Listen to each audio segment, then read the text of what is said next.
రక్షణ ద్వారం, ఇది రక్షణ ద్వారం. దేవునికి స్తోత్రం. హల్లెలూయా.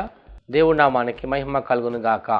ఈ రోజున మనము ధ్యానించబోతున్న రక్షణ ద్వార అంశము పరమగీతములు 1వ అధ్యాయము 6వ వచనము చదివినట్లయితే, నల్లని దానని నన్ను చిన్న చూపులు చూడకుడి, నేను ఎండ తగిలిన దానను, నా సహోదరులు నా మీద కోపించి నన్ను ద్రాక్ష తోటకు కావలి కత్తిగా నుంచిరి, అయితే నా సొంత తోట నేను కాయకపోతుని. దేవుడి నామానికి మహిమ కలుగును గాక. హల్లెలూయా. పరమగీతాల 1వ అధ్యాయము 6వ వచనం చూసినట్లయితే, నల్లని దానని నన్ను చిన్న చూపులు చూడకుడి అని సంఘము చెప్తున్నటువంటి ఆ మాటలు మనము ఈ రోజుల్లో చూసినట్లయితే మనుషుల యొక్క ప్రవర్తన ఎలా ఉందంటే, ధనవంతులైన వారు పేదవారిని చిన్న చూపు చూడటం ఎక్కడైనా చూస్తున్నాం. ఈ రోజున ఏదో మనిషి ముందు ఏదో మాట్లాడాలని మాట్లాడతారు, కానీ వారి యొక్క ఆలోచనలు విధానం ఎలా ఉంటుందంటే, వారికి సరితూచగల వారితో ఉన్నంత విధానములో పేదలైన వారితో వారు మాట్లాడలేరు, వారితో నిలబడలేరు, వారితో స్నేహము చేయలేరు, వారితో సావాసము చేయలేరు. చిన్న చూపు చూసిన పరిస్థితి. అంతేకాకుండా ఇంకా పెద్ద కులం కలిగిన వారు చిన్న కులస్తులని చిన్న చూపు చూస్తున్నటువంటి పరిస్థితులు. వారు మా కులం కాదండి, వేరే కులం అండి, వారు ఆ పని చేస్తారు, ఈ పని చేస్తారు, వాడు మా కులస్తుడు కాదు అని వారి వారి కులాలను వారు హెచ్చించుకొని వారి కులం వారితోనే వారు స్నేహాలు చేయటము, పని చేయించుకునేవారు పని చేయాలంటే చిన్న కులస్తులు ఎవరైనా పర్వాలేదు, కానీ వారితో సావాసము చేయడానికి, వారితో మాట్లాడడానికి పెద్దవారికి చిన్న కులస్తులు ఎక్కడ సరిపోరు. అంటే చిన్న చూపు చూసే విధానం చెప్తున్నాను. ఇంకా అంతేకాకుండా ఒక సహోదరిపై మరొక సహోదరి చిన్న చూపు చూడటం. ఒక సహోదరి బాగా చదువుకుందని చదువు లేని సహోదరితో తక్కువ మాట్లాడటం, జాబ్ ఉన్నవాడు జాబ్ లేని వాడిని చిన్న చూపు చూడటం, ఒక మంచి స్థితిలో ఉన్న కుటుంబం మరొక కుటుంబాన్ని చిన్న చూపు చూడటం, ఏమీ లేని కుటుంబాన్ని ఏదో ఆ రోజు కష్టపడుకుని ఆ రోజు పని చేసుకుని ఆ రోజు తెచ్చుకుని తినేవారి కుటుంబం, వారిని చిన్న చూపు చూడటం. అంతేకాకుండా విధవరాండ్రు వారిపై చిన్న చూపు చూడటం, భర్త చనిపోయిన వారిని చిన్న చూపు చూడటం. భర్త చనిపోయిన వారు ఎవరైనా ఎదురొస్తే వారికి తప్పుకొని వారు వెళ్ళిన తర్వాత వీరు వారి పనులకు వెళ్ళటం. చనిపోయిన వారు ఎదురొచ్చినప్పుడు వారు మరలా వెనక్కి వెళ్ళిపోయి ఇంట్లోకి వెళ్ళి కాలు కడుక్కొని చేతులు కడుక్కొని కాసేపు ఇంట్లో ఉండి బయటికి వచ్చేటువంటి పరిస్థితులు. అంటే ఇవన్నీ కూడా చిన్న చూపు చూస్తున్నటువంటి పరిస్థితులు. ఇక్కడ సంఘం కూడా చెప్తుంది, నేను నల్లని దానని నన్ను చిన్న చూపులు చూడకుడి. ఉదాహరణకు మనము బైబిల్ గ్రంథంలో ఆదికాండము 29వ అధ్యాయాన్ని మనం ధ్యానించినట్లయితే 16వ వచనం, లాబానికి 2 కుమార్తెలుండిరి, వారిలో పెద్దదాని పేరు లేయా, చిన్నదాని పేరు రాహేలు. లేయా జబ్బు కండ్లది, రాహేలు రూపవతి అయి సుందరవతి అయి ఉండెను. యాకోబు రాహేలును ప్రేమించి, నీ చిన్న కుమార్తె అయిన రాహేలు కోసం నీకు 7 సంవత్సరములు కొలువు చేసేదనెను. 29వ అధ్యాయం మనం ధ్యానించినట్లయితే, అన్నను మోసం చేసినటువంటి యాకోబు తన మామైన లాబాన్ దగ్గరకు వచ్చి ఉంటున్నప్పుడు వాళ్ళ మామ అంటాడు, నువ్వు ఇక్కడ పని చేస్తున్నావు కాబట్టి నీకు నేను జీతం ఇస్తాను, ఏం కావాలి తీసుకో అన్నప్పుడు అతను అడుగుతాడు, నేను పని చేస్తాను, నీ కుమార్తె నాకు ఇచ్చి వివాహం చేయన్నప్పుడు సరే అని ఒప్పుకుంటారు. 7 సంవత్సరాలు కొలువు చేసి చిన్న కుమార్తెను రాహేలును వివాహం చేసుకుంటానికి యాకోబు సిద్ధపడతాడు. అయితే లాబాన్ యొక్క పెద్ద కుమార్తె లేయా, ఆమె ఎలా ఉందంటే ఆమె జబ్బు కండ్లది, అంటే కొంచెం అనారోగ్యం కలిగిన వ్యక్తి. ఈ యొక్క వివాహం జరిగిన సందర్భాల్లో ఈ రాహేలును తప్పించి లేయాకి ఇచ్చి ఆ లాబాను యాకోబుకి వివాహం చేస్తారు. వివాహం చేసిన తర్వాత ఉదయం చూడగానే వారు ఎవరంటే రాహేలుకు బదులుగా ఆ లేయా ఉన్నట్లుగా మనం అక్కడ చూస్తాం. యాకోబు అంటాడు, ఏంటి మామ నన్ను ఎలా మోసం చేశావు, నేను ప్రేమించిన రాహేల్ని నాకు వివాహం చేయకుండా పెద్ద కుమార్తె నాకు ఇచ్చావేంటి అనగానే లాబాన్ అంటాడు, ఇంట్లో పెద్ద కుమార్తెకి వివాహం జరగకుండా చిన్న కుమార్తెకి వివాహం చేయడం ఎంత మాత్రం మాకు మంచిది కాదు. కాబట్టి నువ్వు మరలా నాకు 7 సంవత్సరాలు కొలువు చేసినట్లయితే, నా దగ్గర పని చేసినట్లయితే రాహేల్ని కూడా ఇస్తానని అన్నప్పుడు యాకోబు 7 సంవత్సరాలు మరలా కొలువు చేస్తాడు. ఒక స్త్రీ కోసం అతను 14 సంవత్సరాలు కొలువు చేస్తాడు. ఈ రోజున మన లోకంలో చూస్తున్నాం, అనేక మంది స్త్రీల కోసము అనేక శ్రమలు పడుతున్నారు. వారు ప్రేమించే వారి కోసము తల్లిదండ్రులు సైతం కూడా వారు విడిచిపెడుతున్నారు. అలా చేయటం వల్ల వారు ఎన్నో తిప్పలు కొని తెచ్చుకుంటున్నారు, ఇబ్బందుల్లో పడుతున్నారు, కష్టాలు కొని తెచ్చుకుంటున్నారు. ఆ స్త్రీ కోసం వీరు చిన్నప్పటి నుంచి కష్టపడి కని పెంచి మంచి చదువులు చదివించిన తల్లిదండ్రులు మర్చిపోయి ఆ చదువుకుని ఉద్యోగం వచ్చిన తర్వాత తల్లిదండ్రుల్ని విడిచిపెట్టేసి దూరంగా ఉండేవారు చాలామంది లేకపోలేదు. ఇక్కడ రాహేల్ని వివాహం చేసుకుంటాడు.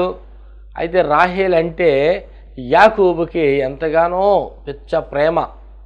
లేయ అంటే ఎంత మాత్రం ఇష్టం ఉండేది కాదు, కష్టంగా ఉండేది. యాకోబు ఈ లేయాన్ని పట్టించుకునేవాడు కాదు. ఈ లేయ స్థితి ఎలా ఉందంటే ఒంటరిగా ఉంది. ఎందుకు ఆ ఒంటరితనం అంటే తండ్రి చేసినటువంటి ఆ పొరపాటు పని, తండ్రి చేసినటువంటి ఆ పనికి ఈమె కష్టపడవలసి వస్తుంది. ఈమె తన జీవితాన్ని నష్టపోవలసి వస్తుంది. ఎందుకంటే చేసుకున్నవాడు, కట్టుకున్నవాడు విడిచిపెట్టిన పరిస్థితి. ఈరోజు చాలామంది వివాహాల్లో అనేక ప్రమాణాలు చేస్తూ ఉంటారు. కష్టమైనా, బాధ అయినా, ఇరుకైనా, ఇబ్బంది అయినా, వేదనైనా, మరణకర పరిస్థితులైనా ఏమైనప్పుడు కూడా నేను తోడుగా, అండగా, నీడగా, కొండగా, కోటగా, ఆశ్రయ దుర్గంగా, శైలంగా నిన్ను నడిపిస్తా, నేను అన్ని విషయాల్లో నీకు తోడుగా ఉండే ప్రమాణాలు చేస్తారు. 1 సంవత్సరము తర్వాత వారి ఇబ్బందులు అంతా ఇంత కాదు, వారు పట్టించుకోలేని పరిస్థితి. కొన్ని కుటుంబాలు, అన్ని కుటుంబాలు కాదండి, కొంతవరకు. ఇక్కడ లేయ జీవితం కూడా అలాగే ఉన్నది. ఒక ఒంటరితనం, నిరాశ, తన భర్త పట్టించుకోలేని పరిస్థితి, తన యొక్క చెల్లైతే అసలు మాట్లాడలేని పరిస్థితి, తన తండ్రి వివాహం చేసిన తర్వాత తన అల్లుడితో కూడా ఒక మాట కూడా మాట్లాడతలా, ఏంటయ్యా ఆ లేయాని నువ్వు పట్టించుకోవట్లేదు, లేని మాట్లాడతలేదు అని తన లాభాన్ని కూడా ఒక మాట కూడా యాకోబుని అంటలేదు. ఎందుకంటే లాభం అనుకున్నాడు, ఈ జబ్బు కలదు నాతో పాటు ఉంటే నేను వృద్ధాప్యం మందు చనిపోయిన తర్వాత ఎవరు దిక్కు అవుతారు, లేకపోతే నేను వృద్ధాప్యంలో ఉంటున్నాను, నాకే పెట్టి పోషించేవారు ఎవరు లేరు కదా, నాకే సహాయం చేసేవారు లేరు కదా, రానున్న రోజుల్లో ఈమె ఒంటరిగా ఉండి నా పరిస్థితి ఏంటి, ఈ యొక్క జబ్బుతో ఉన్నదాన్ని ఎవరు చేసుకుంటారు, ఈ రోగంతో ఉన్నదాన్ని ఎవరు చేసుకుంటారు. కాబట్టి ఏదో ఒక రకంగా యాకోబుకి అంటగట్టేద్దామని చెప్పి ఒక ప్లాన్తో యాకోబుకి అంటగట్టేస్తాడు. చూశారండి ఎంత స్వార్థమో మనుషులది. వారి స్వలాభం కోసము, వారి సంతోషం కోసము, వారికి ఇబ్బందికరంగా ఏమైతే ఉన్నాయో వాటిని వదిలించుకుంటున్నారు. దేవుడి నామానికి మహిమ కలుగును గాక. ఇక్కడ యాకోబు లేయాను చిన్న చూపు చూస్తున్నాడు, రాహేలు కూడా చిన్న చూపు చూస్తుంది. ఎందుకంటే జబ్బు గలది, కండ్ల జబ్బు గలది. ఆదికాండం 29వ అధ్యాయం 31వ వచనంలో అక్కడ లేయ ఆ కష్టము, ఆ బాధలో ఉన్నప్పుడు దాన్ని ఎవరు పట్టించుకోలేదు, ఎవరు చూడలేదు, ఎవరు ఆమె కనికరం కనలేదు. యాకోబుతో కానీ రాహేల్తో కానీ ఎవరో కూడా ఒక మాట కూడా అనలా, అబ్బాయి నువ్వు రాహేల్తో ఎలా ఉంటున్నావో లేయతో కూడా అలాగే ఉండాలి, రాహేల్ని ఎలా పట్టించుకుంటున్నావో లేయని ఎలా పట్టించుకోవాలి అని ఎవరు కూడా వారికి సమాధానం చెప్పేవారు లేరు. వివాహం అయితే చేశారు కానీ వారి సంధి చేసేవారు లేరు. ఈ యొక్క లేయ విడవబడిన పరిస్థితి. అలాగే ప్రియ సహోదరి సహోదరుల సంగమా, ఒకవేళ నువ్వు విడవబడిన పరిస్థితుల్లో ఉన్నావా, నీ కష్టంలో, నీ బాధలో, నీ మరణకర పరిస్థితులలో, నీ అప్పుల సమస్యల్లో ఒక నిరాశ నిస్పృహలో ఉండి నాన్నవారిని విడిచిపెట్టి అనేకులు చిన్న చూపు చూస్తూ ఏమీ లేనివాడిగా ఉన్నావని, భేదవాడివని, అందం లేనివాడివని, చదువు లేనివాడివని, జ్ఞానం లేనివాడివని, కులం తక్కువవాడివని, గోత్రం తక్కువవాడివని ఒకవేళ చిన్న చూపు చూస్తున్నారా, భయపడకు. ఇదిగో దేవుడు నిన్ను చూచుచున్న దేవుడు. హల్లెలూయా. నీ తండ్రి నిన్ను చూడకపోవచ్చు, నీ తల్లి నిన్ను చూడకపోవచ్చు, నీ భార్య, నీ భర్త, నీ అన్నదమ్ములు, నీ అక్క చెల్లెలు, నీ బావమరుదులు, నీ మామలు, నీ అత్తలు నిన్ను పట్టించుకోకపోవచ్చు నీకున్న పరిస్థితులను బట్టి. కానీ నా దేవుడు నజరైన యేసయ్య, ఆయన చూచుచున్న దేవుడు, నశించిన దాన్ని వెదక రక్షించిన మనిషి కుమారుడిగా భూలోకానికి వచ్చిన దేవుడు, వారిలో ఒంటరైన వాడు 1000 మందిగును, ఎన్నిక లేనివాడు బలమైన జనాంగం చేస్తానని వాగ్దానము చేసిన దేవుడు. ఈ ఫోకులను చూసినట్టు నీవు సహోదరి సహోదరు ఒకవేళ ఒంటరిగా ఉన్నావేమో, ఇదిగో దేవుడు నిన్ను బలమైన జనాంగంగా ఆయన చేయబోతున్నాడు. ఒక ఉన్నతమైన స్థాయిలో ఆయన నిలబెట్టబోతున్నాడు. నువ్వు ఎలాంటి పరిస్థితుల్లో ఉన్నప్పుడు కూడా, అనారోగ్య పరిస్థితుల్లో ఉన్నావా, భయపడకు. ఈ వాక్యం సందేశం వింటున్న నీవు దేవుడు నన్ను చూస్తున్నాడని ఒకవేళ నువ్వు నిశ్చయత కలిగి, నిబ్బరం కలిగి, ధైర్యం కలిగి నువ్వు నిలబడినట్లయితే సర్వశక్తిమంతుడు ప్రభువైన యేసుక్రీస్తు వారు, సర్వాధికారి ప్రభువైన యేసుక్రీస్తు వారు, ఉన్నవాడు అనువాడు ప్రభువైన యేసుక్రీస్తు వారు, మరణాన్ని జయించి తిరిగి లేచినవాడు ప్రభువైన యేసుక్రీస్తు వారు, చీకటిలో ఉన్నవారిని వెలుగులోకి నడిపించగల సర్వశక్తిమంతుడు ప్రభువైన యేసుక్రీస్తు వారు, ఆయన నిన్ను చూచుచున్న దేవుడు. లేయాను కూడా చూచి ఉన్నాడండి. ఎలాంటి పరిస్థితుల్లో చూశాడు? ఆమె శ్రమ పడుతున్నటువంటి పరిస్థితుల్లో దేవుడు లేయాన్ని చూశాడండి. ఏంటి ఆ శ్రమ? కుటుంబంలో శ్రమ. భర్త పట్టించుకోకపోవడం, తను చేసుకున్నప్పుడు కూడా తనని పట్టించుకోకుండా, తనతో మాట్లాడకుండా తనని విడిచిపెట్టే అనుభవం, ఒంటరిగా ఉన్న పరిస్థితి. అలాగే ఈ రోజున ఏ విషయాల్లో శ్రమ పడుతున్నావో నాకైతే తెలియదు, కానీ నిశ్చయంగా నా దేవుడు నీకున్న శ్రమలన్నింటిలో నుంచి ఆయన తప్పించబోతున్నాడు. కీర్తన 91వ అధ్యాయము మనం చూసినట్లయితే, అతడు తను ప్రేమించుచున్నాడు కనుక నేను అతను తప్పించేదని అంటున్నాడు. ఆయన శ్రమల్లో నీ అతను మొరబెట్టినప్పుడు ఆయన నాకు విడుదల ఇస్తాడని కీర్తనకారుడు చెప్తున్నారు. కాబట్టి నీకున్న శ్రమల్లో నువ్వు ఆయనకు మొరబెట్టిన ఎడల దేవుడు నీ మొరను ఆలకించే దేవుడు, నిజముగా మొరబెట్టే వారికి సమీపంగా ఉండే దేవుడు, ఆపత్కాలం మంది మొరబెట్టగా ఉత్తరం ఇచ్చే దేవుడు, రక్షింప నేరకున్నట్లున్న హస్తము కొరచ కాలేదని వాగ్దానం చేసిన దేవుడు, నీ ప్రార్థన ఆలకించేవాడు నేనే అని చెప్పిన దేవుడు ప్రభువైన యేసుక్రీస్తు వారు. ఇక లేయా జీవితాన్ని మనం ధ్యానించినట్లయితే ఆదికాండం 29వ అధ్యాయము 31వ వచనంలో లేయా ద్వేషించబడుట యెహోవా చూచి ఆమె గర్భంను తెరిచెను. హల్లెలూయా. ప్రభువైన యేసుక్రీస్తు వారు ఏదైనా చేయగల దేవుడు, ఏదైనా మార్చగల దేవుడు, కాలములు సమయములు మార్చగల దేవుడు ప్రభువైన యేసుక్రీస్తు వారు. అంధకారమైనటువంటి నీ జీవితాన్ని మార్చగల దేవుడు, వెలుగుమయము చేయగల దేవుడు ప్రభువైన యేసుక్రీస్తు వారు. మరణకరమైన నీ పరిస్థితులను జీవము కలిగిన స్థితిలోకి మార్చగల దేవుడు ప్రభువైన యేసుక్రీస్తు వారు. ఇక్కడ లేయా ద్వేషించబడటము దేవుడు చూశాడండి. దేవుడి నామానికి మహిమ కలుగును గాక. అక్కడ ద్వేషించబడటము తన బంధువులు ఎవరు చూడలేదు, తన స్నేహితులు ఎవరు చూడలేదు, తన బాధ ఎవరికి చెప్పుకోలేని పరిస్థితి. ఎందుకంటే బలహీనురాలు కాబట్టి. ఒకవేళ బలహీనులుగా ఉన్నావా, నేను బలహీన అనుకుంటున్నావా, దేవుడు నిన్ను బలవంతుడిగా మార్చబోతున్నాడు. బలమైన వాటిని బలవంతులుగా మార్చగల దేవుడు. కాబట్టి ఇక్కడ ఆదికాండం 29వ అధ్యాయం 31వ వచనంలో చూసినట్లయితే, లేయా ద్వేషించబడుట యెహోవా చూసి ఆమె గర్భమును తెరిచినట్లుగా మనం చూస్తున్నాం. ఈ యొక్క లేయా ఆ దేవుడు చూచి ఉన్నాడు. ఒకటి ద్వేషింపబడటము చూశాడు, రెండవది శ్రమ పడటం చూశాడు, మూడవదిగా చూసినట్లయితే ఆమె ఎన్నో రాత్రులు కన్నీళ్లు విడిచడము.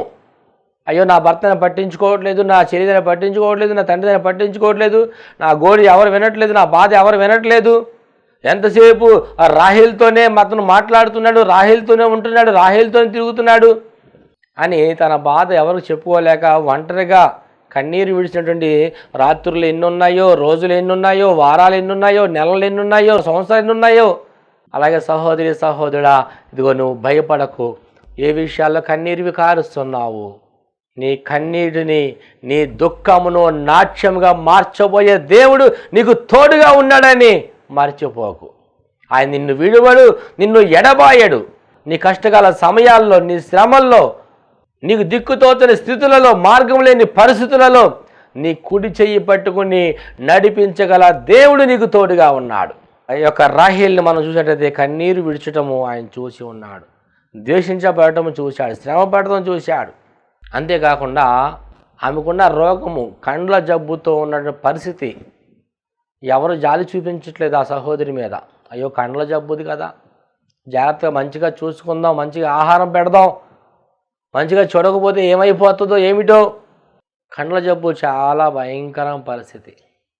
పౌలు గారు ఒక మాట అంటారు, అయ్యో నేను సువార్త ప్రకటింపకపోయిన ఎట్లా నాకు శ్రమ అని అంటున్నాడు. ఎందుకంటే అతనికి కూడా కండ్ల జబ్బు ఉండేది. ఎప్పుడైతే అతను సువార్త ప్రకటించలేదో అతని కండ్లంపట నీళ్లు బాగా భారీగా వస్తూ ఉండేవి.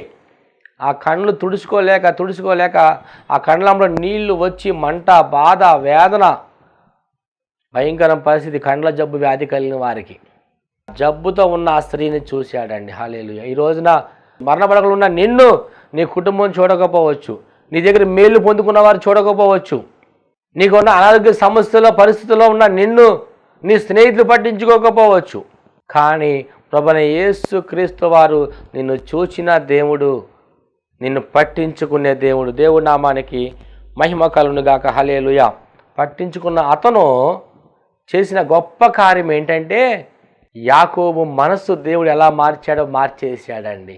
నువ్వు అనుకోవచ్చు, అయ్యో ఈ రాతి హృదయం ఎలాగ మార్చబడుతుంది, నా భర్త హృదయం ఎలాగ మార్చబడుతుంది, నా యొక్క కుమారుల యొక్క మనసు ఎలా మార్చబడుతుంది, ఈ స్థితి నుంచి వీరు బయటికి రాగలుగుతారా, ఈ లోకంలో నుంచి, ఈ పాపంలో నుంచి, ఈ శాపంలో నుంచి వీళ్ళు బయటికి రాగలుగుతారా, ఈ త్రాగుడు వ్యసనాల్లోంచి, జోదాల్లోంచి బయటికి రాగలుగుతారా అని భయపడి ఉండొచ్చు. లేయాన్ని చూసినట్లుగా దేవుడు ఈ యొక్క ప్రోగ్రాం చూస్తున్నటువంటి సహోదరుడా, నీ కుటుంబం మీద ఆయన కనుదృష్టి ఉంచి ఉన్నాడు. ఆయన నిన్ను చూచుతున్న దేవుడు, పరమ వైద్యుడు ప్రభువైన యేసుక్రీస్తు వారు. రోగం కలవారికి వైద్యుడు కావాలి కాబట్టి బాధల్లో ఉన్న నిన్ను ఆయన చూస్తున్న దేవుడు. లేయావలే ఆయన సన్నిధిలో నువ్వు మొరబెట్టిన ఎడలా ఆయన సహాయం చేసే దేవుడు. లేయా ఎక్కడ తిరుగుబాటు చేయలే రాహేలు మీద. యాకోబు దాన్ని మొదటగా చేసుకున్నాడు. నాన్న కట్టబెట్టేసాడు నాకు. మొదటగా నేను యాకోబుని చేసుకున్నాను, సెకండ్గా నువ్వు చేసుకున్నాడు నిన్ను, కాబట్టి నువ్వు దూరంగా ఉండని చెప్పి లేయా ఎక్కడ తిరుగుబాటు చేయలేదు. యాకోబుని ఎక్కడ బాధ పెట్టే పరిస్థితి లేదు. కానీ తన బాధ, తన గోడు ఎవరికి చెప్పుకుందంటే ప్రభువైన యేసుక్రీస్తు వారికి మాత్రమే మొరబెట్టుకున్నది. ఈరోజు కొన్ని కుటుంబాల్లో కోర్టుల మెట్లకి ఎక్కడము, పంచాయతీలకు వెళ్ళడము, స్టేషన్లకు వెళ్ళడము, గొడవలతో హాస్పిటల్లో చేరగల కారణం ఏంటంటే ఈ కష్టకాల శ్రమలలో ద్వేషింపబడుతున్నప్పుడు, శ్రమ పడుతున్నప్పుడు, కన్నీటి బాధల్లో ఉన్నప్పుడు దేవుని వైపు చూడకపోవడమే. అవమానం పాలవుతున్నారు, నిందల పాలవుతున్నారు. వారి కుటుంబాలు ఆ రోడ్డు మీద అల్లరి పాలవుతున్నాయి. గల కారణం ఏంటంటే వారు దేవుని వైపు చూడటం. ప్రభువైన యేసుక్రీస్తు వారి కుటుంబాలని కట్టే దేవుడు, ఆయన కుటుంబంలో సమాధానం ఇచ్చే దేవుడు. లేయా యొక్క కన్నీరుని చూశాడు, బాధను చూశాడు. అయితే ఏం చేశాడు? ఏ యాకోబు అయితే తన జీవితాన్ని పట్టించుకోవట్లేదో యాకోబు తనని పట్టించుకునేలాగా చేశాడండి. హల్లెలూయా. దేవుడు ఏదైనా చేయగల దేవుడు. పాడైపోయే నీ జీవితాన్ని బాగు చేయగల దేవుడు. ఇర్మియా గ్రంథంలో ఒక మాట మనం చూసినట్లయితే, కుమ్మరి కొండ చేస్తున్నప్పుడు ఒకవేళ విరిగిపోయినప్పుడు కూడా మరలా ఆయన తిరిగి దాన్ని బాగు చేస్తాడు. ఆ యొక్క కుమ్మరి ఆ కొండను బాగు చేసినట్లుగా జీవము కలిగిన దేవుడు నిన్ను కూడా బాగు చేయగల దేవుడు. ఒకవేళ విరిగిపోయిన మనసుతో ఉన్నావా, ఆయన అతికించగల సమర్థుడు. చాలా అంటారు మనసు అద్దం లాంటిదండి, అది పగిలిపోతే అతకదండి అంటారు.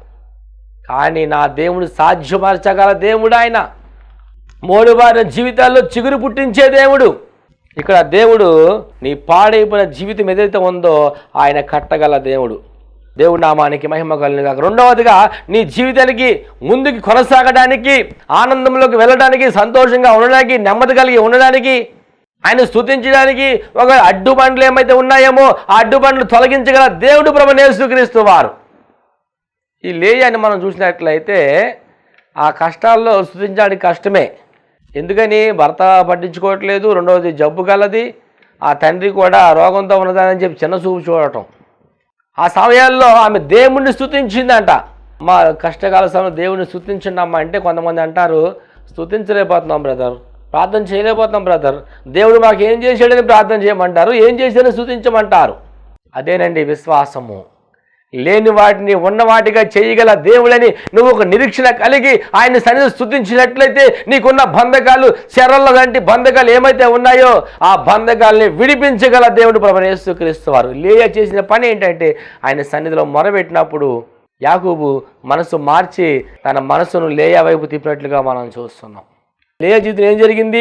32వ వచనంలో చూసినట్లయితే, లేయా గర్భవతి అయి కుమారుని కని యెహోవా నా శ్రమను చూచి ఉన్నాడు కనుక నా పెనిమిటి నన్ను ప్రేమించును కదా అనుకుని దేవుడి నామానికి మహిమ కలుగును గాక. ఆమెకు దేవుడు కుమారుని అనుగ్రహించాడు. ఇక్కడ దేవుడు ఏదైనా చేయగల దేవుడు. నీకున్న అడ్డుబండ్లు ఏమైతే ఉన్నాయో అడ్డుబండ్లను తొలగించి నీ జీవితంలో సమాధానం కలిగించే దేవుడు. నీ చేదైన జీవితాన్ని మధురంగా మార్చే దేవుడు. నీ కుటుంబంలో చేదు, ఒకవేళ ఇప్పటి వరకు అనేక కష్టాలు, శ్రమలు, బాధలు, ఎరుకు, కన్నీరు, వేదన, ప్రతికూల పరిస్థితులు అనుభవిస్తూ నెమ్మది లేక, సమాధానం లేక, దిక్కుతోచిన స్థితిలో ఉన్నట్లయితే, చేదు అనుభవంలాగా ఉన్నట్లయితే, ఇదిగో దేవుడు మీ చేదైన అనుభవాన్ని మధురంగా మార్చబోతున్నాడు. దేవుడి నామానికి మహిమ కలుగును గాక. హల్లెలూయా. ఇంతవరకు నువ్వు అనేక సమస్యలు గుండగా వెళ్ళి ఉండొచ్చు, చేదు అనుభవం గుండగా వెళ్ళి ఉండొచ్చు.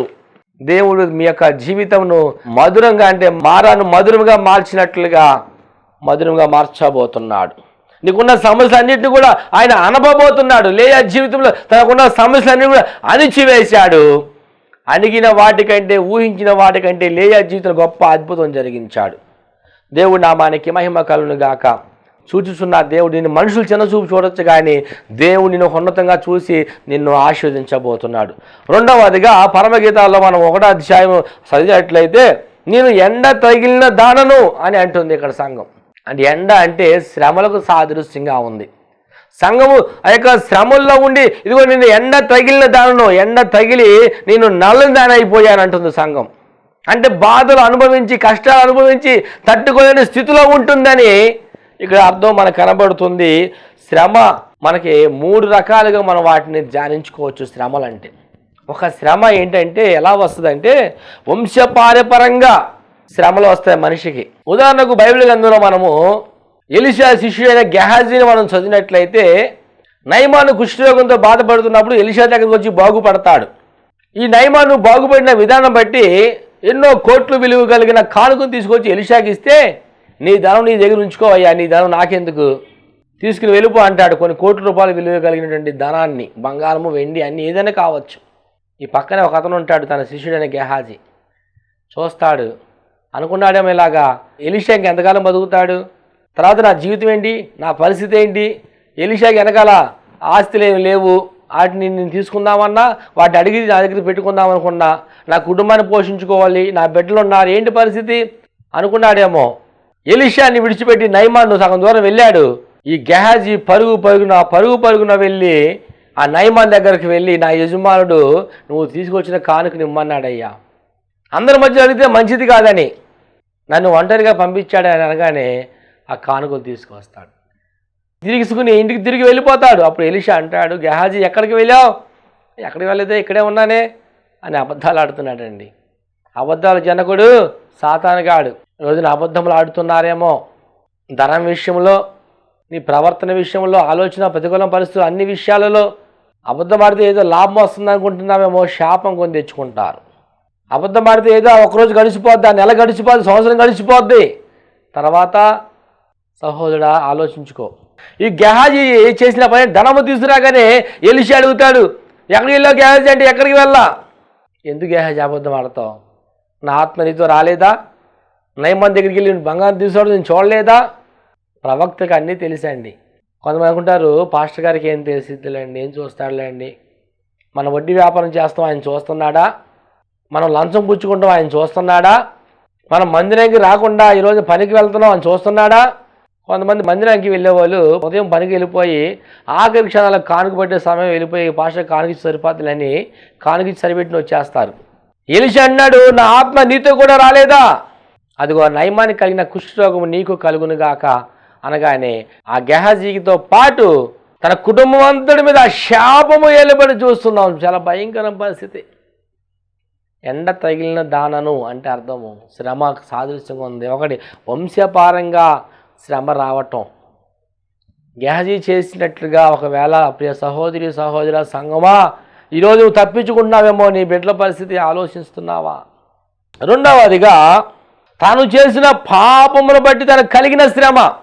యోహాను సువార్త 5వ అధ్యాయం వ్యక్తి కనబడతాడు, పక్షవాతంతో కలిగిన వ్యక్తి. కోనేటి వద్ద 38 సంవత్సరాల నుంచి బాధపడతాడు. ఎందుకు అలా బాధపడుతున్నాడు, ఎందుకు కష్టము, ఎందుకు ఆ బాధ, ఆ వ్యాధి, ఆ శోధన, ఆ కన్నీరు, ఆ వేదన, ఆ ప్రతికూల పరిస్థితులు ఎందుకు వచ్చినాయి అతనికంటే అతను పాపం చేసి ఉన్నాడు కాబట్టి. దేవుడు అంటాడు, ఇక నువ్వు స్వస్థత పొంది ఉన్నావు కాబట్టి ఇక మరి అన్నడు పాపం చేయబాకు. దేవుడు ఒకసారి విడిపించిన తర్వాత మరలా విడిచిపెట్టిన వాటిని మనం వాటి వైపు వెళ్లకుండా దేవుడు నిలిచి ఉండే వారంగా ఉండాలి. మూర్ఖ ప్రవర్తన విడిచిపెట్టాం, ఎదురువారి ద్వేషము, అసూయ, కక్షలు, కోపము, గర్వము విడిచిపెట్టాం. మరలా ఈ రోజున వెనక్కి తిరుగుతున్న పరిస్థితులు. దేవుడు ఆజ్ఞ అతిక్రమించడమే పాపం. పాపంలో వచ్చి జీతం మరణం. ఇతను చేసిన పాపం బట్టి 38 సంవత్సరాల పాటు కోనేటి వద్ద పడి ఉన్నాడు. అక్కడ దేవుడికి కనికరం అతని మీదకి వచ్చి మరలా దేవుడు అతను బాగు చేసి అంటున్నాడు, నువ్వు మరలా పాపం చేయబాకయ్యా, వెళ్ళిపో శుభ్రంగా నడుచుకుంటూ అనగానే పరిపెత్తుకుని పోయాడు. అంటే తానుగా పాపం చేయడం ద్వారా వచ్చేటువంటి శ్రమ. మూడవదిగా చూసినట్లయితే దేవుడు మహిమార్థమై వచ్చిన శ్రమ.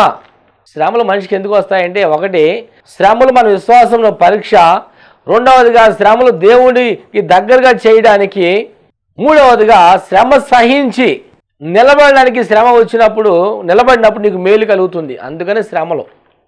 ఉదాహరణకు ఏబు జీవితాన్ని మనం చూసినట్లయితే తనకున్న చాలా సంపద అంతా కూడా కోల్పోతాడు. ఆశీర్వాదం చూసినటువంటి భార్య ఏబు పోలే సంపాదించుకుంటూ పోయింది కదా, మరలా ఏదో సంపాదించుకోవచ్చు అనుకున్నాడేమో. అలా ఉన్నాడు బాధలో. కుమారులను పోగొట్టుకున్నాడు. పోలే మరలా పుడతారేమో అనుకున్నాడు. అయితే ఇన్ని అద్భుతాలు చూసి ఆశ్చర్యాలు చూసినా ఏబు భార్య వచ్చి అంటది, ఇంకా ఎందుకు దేవుడిని స్తుతిస్తావు నువ్వు, ఎందుకు దేవుడు దేవుడు దేవుడు అంటావు, దేవుడు చూసి చనిపోకూడదు అంటదండి ఆమె. మూర్ఖురాలు మాట్లాడి నువ్వు మాట్లాడబాకు. ఏబు మొదటి అధ్యాయం నుంచి 39 అధ్యాయం వరకు స్నేహితులు బాధ పెట్టారు, భార్య బాధ పెట్టింది, సాతాగాడు బాధ పెట్టాడు. అన్ని బాధలు పెట్టినప్పుడు కూడా 42 అధ్యాయంలో అతను ఏమైతే పోగొట్టుకున్నాడు 2 ఆశీర్వాదం దేవుడు అతను అనుగ్రహించాడు. ఆ శ్రమ ఎందుకు వచ్చిందంటే దేవుడు మహిమార్థమై. లాజరు ఎందుకు చనిపోయి మరలా 4వ రోజు తిరిగి లేవబడ్డాడంటే దేవుడు మహిమార్థమై. యోహాను వార్తలో 9వ అధ్యాయం 3వ వచనం కూడా చూసినట్లయితే పుట్టిన మొదలుకొని గుడ్డివాడిగా ఉన్నవాడు అగ్నిలో పడిపోతాడు, నీళ్ళలో పడిపోతాడు.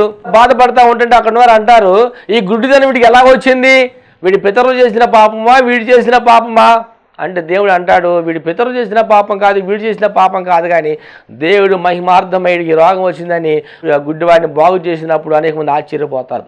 ఈరోజు నీకు శ్రమ వస్తుందంటే దేవుడు మహిమార్థమే.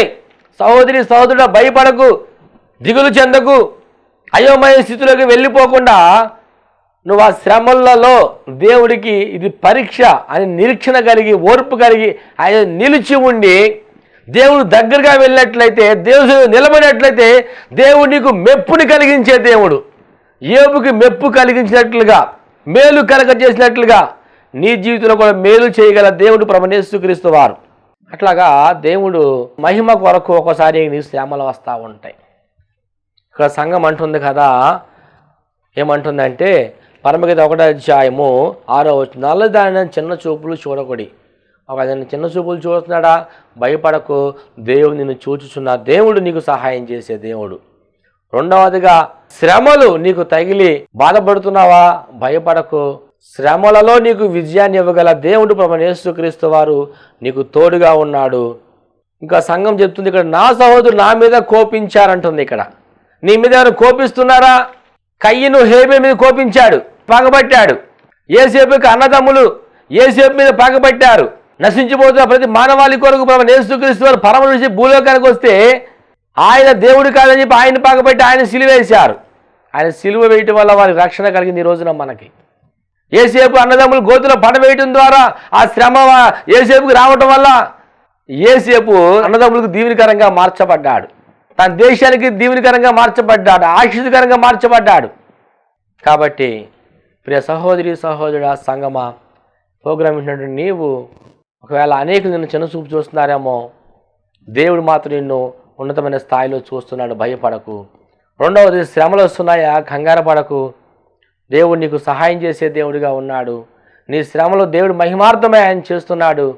శ్రమ పడుతున్నావా, ద్వేషింపబడుతున్నావా, కన్నీటితో ఉన్నావా, రోగంతో ఉన్నావా, నిన్నెవరు పట్టించుకోవట్లేదా, భయపడకు.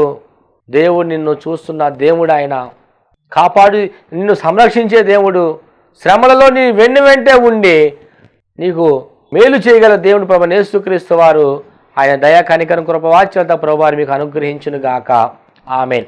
ప్రార్థన చేసుకుందాం. పరిశుద్ధుడా యేసయ్యా, నీకు వందనాలు తండ్రి, స్తోత్రాలు. ఈరోజు పరమగీతాలు 1వ అధ్యాయం 6వ వచనం ప్రకారము, నల్లదాని చిన్న చూపులు చూడకుడి, ఎండ తగిలిన దానను నా సహోదరులు నా మీద కోపించారని నాయన ప్రభా, అయా తండ్రి సంఘము, అయా తండ్రి విశ్వాసులు, అయా చెప్తున్న పరిస్థితులు కనబడుతున్నాయి. కాబట్టి నా తండ్రి, నా ప్రభా, నీవు ఆయన ప్రభా మమ్మల్ని ఉన్నతమైన స్థాయిలో ఉంచే దేవుడు. అయా మా సహోదరు ఆమె కోపించినప్పుడు కూడా నువ్వు కోపించుకునే వాత్సల్యం చూపించి కాపాడి సంరక్షించే దేవుడు, మేలు చేసే దేవుడు. కాబట్టి ప్రభా పోగొలుస్తున్న ప్రతి బిడ్డను కూడా ఈ మాటల బలపరచబడేలాగా సహాయం చేయమని యేసుక్రీస్తు శక్తి కలిగిన పునరుద్ధరణ నామములో చిన్న ప్రార్థన అడిగి వేడుకుని పొందుకున్నామని నమ్ముచున్నాము తండ్రి. ఆమెన్. ప్రభువారు మిమ్మల్ని దీవించును గాక. Amen, amen, amen. అందరికి వందనాలండి.